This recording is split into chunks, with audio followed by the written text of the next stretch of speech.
Terima kasih Anda masih bergabung sama kami. Pemirsa, kini kita masuk ke segmen Market Buzz. Indeks harga saham gabungan bergerak fluktuatif dan menguji konsistensi bertahan di level 7.800-an di perdagangan Jumat pekan lalu, dan di menit terakhir jelang penutupan IHSG berbalik menguat di level 7.812,13 dan sekaligus mencatatkan rekor tertinggi penutupan sepanjang masa. Indeks harga saham gabungan atau IHSG ditutup menguat 0,18% dan berhasil berbalik menguat ke level 7.800-an ke 7.812,13 pada akhir perdagangan Jumat pekan lalu. IHSG pun kembali mencetak rekor tertinggi sepanjang masanya atau all-time high di penutupan. Terakhir IHSG mencetak ATH penutupan tertinggi di perdagangan Rabu pekan lalu di 7.798,15. Indeks sektoral dengan kenaikan terbesar adalah sektor teknologi naik 4,46%, sektor kesehatan naik 0,69% dan sektor barang konsumen non-primer naik 0,65%. Sedangkan indeks sektoral dengan pelemahan terdalam adalah sektor energi turun 0,65%, sektor properti turun 0,52% dan sektor barang baku turun 0,33%. Dari sisa emiten perbankan raksasa PT Bank Rakyat Indonesia Persero Tbk dan saham telekomunikasi PT Telkom Indonesia Persero Tbk menjadi penopang terbesar IHSG. Masing-masing mencapai 13,8 indeks poin dan 7,2 indeks poin. IHSG berhasil menutup perdagangan dengan bergairah di pekan lalu di tengah meningkatnya optimisme pasar terkait jalur pemangkasan suku bunga The Fed secara soft landing. Hal ini terjadi setelah dirilisnya beberapa indikator data ekonomi Amerika Serikat.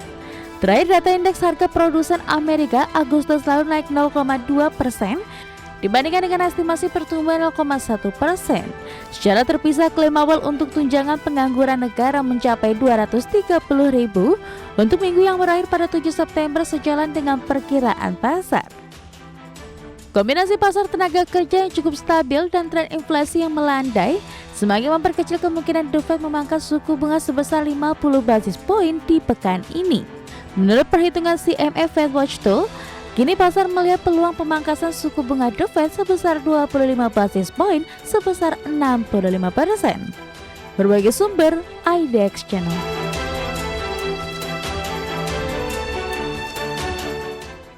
Dan berikutnya kita akan simak agenda ekonomi yang menarik untuk kita cermati dari Singapura. Pemirsa, ada data soal ekspor non-migas di bulan Agustus secara year on year, month-to-month, dan juga masih dari Singapura ada data soal neraca perdagangan Singapura.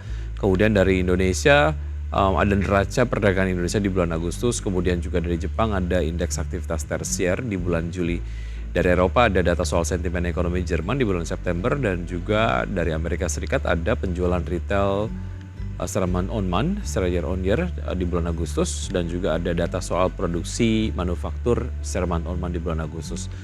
Dan berikutnya kita akan simak agenda emiten. Pemirsa, BIF akan melakukan pemberitahuan RUPS rencana. PT Estetika, maksud kami Estika Tata Tiara Tbk. Kemudian Harum pemberitahuan RUPS rencana Harum Energi Tbk, dan juga LPGI tanggal awal perdagangan nominal baru atau stock split Lipo General Insurance.